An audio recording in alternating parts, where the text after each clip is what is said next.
Akkam jirtu hordoftoota maatii Abdii Koomedii Tube nageenyi keenya bakkuma jirtanittis haa ga'u jechaan hanga dhuma sagantaa keenyatti nu wajjin turan affeerraa keenya hojjamtoota hordoftoota maatii Abdii Koomedii Tube gamanumaan chaayinaalii yuutuubii keenya sabskiraayib laayikii fi sheer akka gootan isin gaafanna. Oduu keenya har'aatiin Roobeetti dargaggoota tokko waraana mootummaatiin ajjeefamuu dhagahame. Dilbata darbe humnoonni mootummaa godina Baalee magaalaa Roobeetti nama tokko ajjeesuun kan biraa tokko immoo madeessuu isaanii jiraattonni magaalichaa fi aanga'oonni himaniiru. Odeeffannoon hospitaala Reefiraal Gobbaa irraa argame akka ibsutti namoonni rasaasaan rukutaman lama guyyaa dilbataa gara hospitaalichaa geeffamanii akka turan agarsiisa. Guyyaa dilbataa magaalaa Roobee keessatti dargaggoonni lakkoofsaan muraasa ta'an hidhamtoonni siyaasaa haa hiikaman dhaadannoo jedhu dhageessisuun hiriira nagaa bahanii turani. Viidiyoon gabaabaan marsaalee hawaasaa irratti qoodamaa jiru akka agarsiisutti poolisoonni humna addaa Oromiyaa fiigaa daandii qaxxaamuruun wayita namoota hiriira bahan dhaqqaban ni mul'ata. Sana boodas sagaleen meeshaa waraanaa al-sadii yeroo dhuka'u dhagahama. Taatee guyyaa sanaa kan dubbatu dargaggoon magaalaa Roobee maqaan isaa akka hin eeramne gaafate ganama naannoo sa'a 3tti dargaggoonni muraasni dhaadannoowwan Jawaar Mohaammed haa hiikamu, Baqqalaan Garbaa haa hiikamu, ajjechaan ilmaan Oromoo irraa haa dhaabbatu jedhanii fi kanneen biroo dhageessisuun magaalaa Roobee keessatti hiriira bahuu isaanii hima. Boodas namoonni kunneen iddoo Giriin Kaaffee jedhamu yeroo gahanitti miseensonni humna addaa poolisii Oromiyaa duubaan dhufanii dhukaasa itti banuun isaanii ni dubbata. Yaaddoo ofii fi lubbuu maatii isaaf qaburraa kan ka'e maqaasaa akka hin eerre kan nu gaafate dargaggeessi hiriiricha keessatti hirmaate inni biraan wayita Giriin Kaaffee bira geenyu waraanni duubaan kan nu marse agarree jedha. Waraanni dhukaasa jalqabe jennaan ijoolleen ni fiigde. Anillee wayita utaalee suuqii keessa seen harkarra kan hin dhaame arge jechuun BBCtti hime. Rasaasa humnootii mootummaan harka isaa bitaa ciqileedhaa ol akka dhahame kan himu dargaggoon kun innii fi lubbuun isaa kan darbe dargaggoo Awwal Abdurroo jalqaba buufata fayyaa magaalaa Roobee keessatti argamu geeffamuu isaanii hime. Sana boodas ambulaansiidhaan gara magaalaa Gobbaa deeme jedha.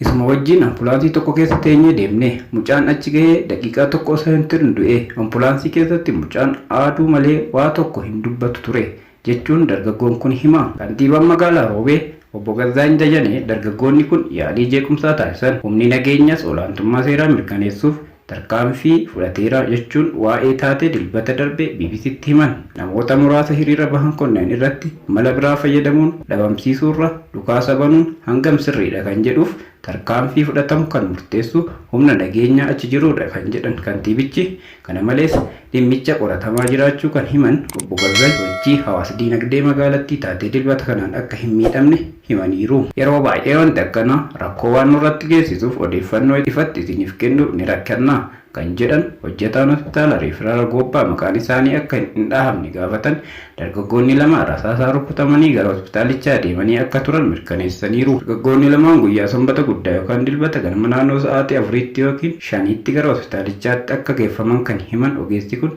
lachuu rasaasaan rukutaman jedhu. Tokko mataarra rukutame, tokko immoo harkarra rukutame, kan mataa rukutame du'eera jedhan. Ajjeefamuun dargaggoo Awwal Abdurroo hawaasa keessatti miira gaddaa akka uume namoonni BBC'n haasofsiise himaniiru. Qeerroowwan qaxalee mirga ofiitiif karaa nagaatiin osoo dhagaa harkaan hin qabatin, osoo meeshaa waraanaa harkatti hin qabatin guyyaa saafaan ajjeesuun kun uummata hedduu dallansiisee jira jechuun jiraataan magaalaa Roobee tokko dubbateera. Poolisiin Oromiyaas ta'ee mootummaan naannoo Oromiyaa amma dura ajjechaa kanarratti waan jedhe hin qabu. Oduu keenya kan biraatiin ardaa keenya irratti eebbana dhoowwannaan aare jedhan abbaa gadaa Goobana Hoolaa.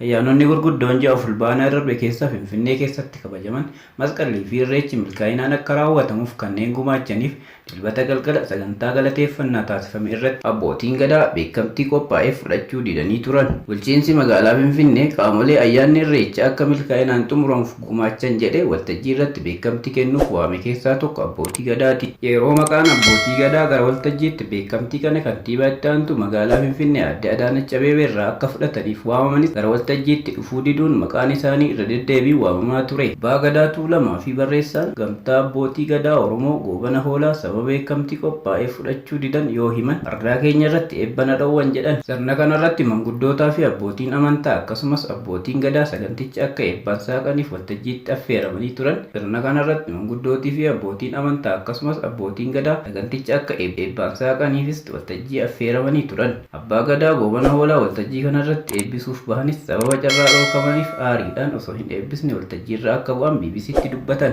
Abbootii amantaa fi abbootiin Gadaa waltajjiitti affeeramne Finfinneen handhuurriteen tun kan Oromooti. Silaa kan qaba eebbisee banuu qabu nu abbaa raddaa kanaati. Warri waltajjii warruma amantaa affeeranii ana maayikiraafoonii na dhoowwatan. Haalli jiru natti toluu dinnaan hin eebbisne. An addaan kuteen waltajjichirraa bu'ee deeme.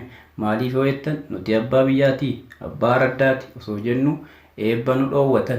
Darbee immoo nuti naannoo Amaaraa deemne isaan dura hin eebbisu. Tigraay soo deemne akkasuma jedhan. Gochi kun hedduu akka isaan dallansiise himaniiru abbaan Gadaa Goobana Hoolaa. Oromoon jaallataadha, hammataadha, gaafataadha jennee garaa bal'inaan ofitti qabnu.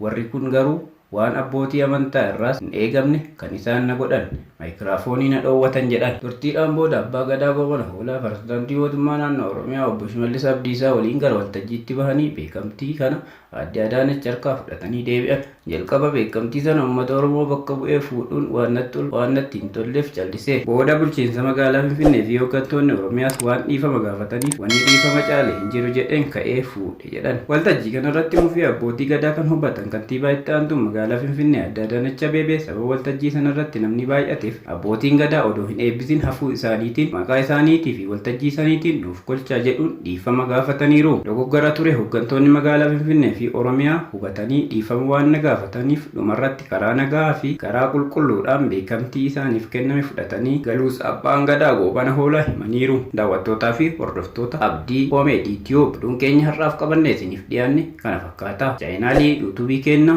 share, like, subscribe gochuu hin dagatinaa isiniin jenna. Oduu biraatiin hanga walitti deemina nagaan nuuf tura.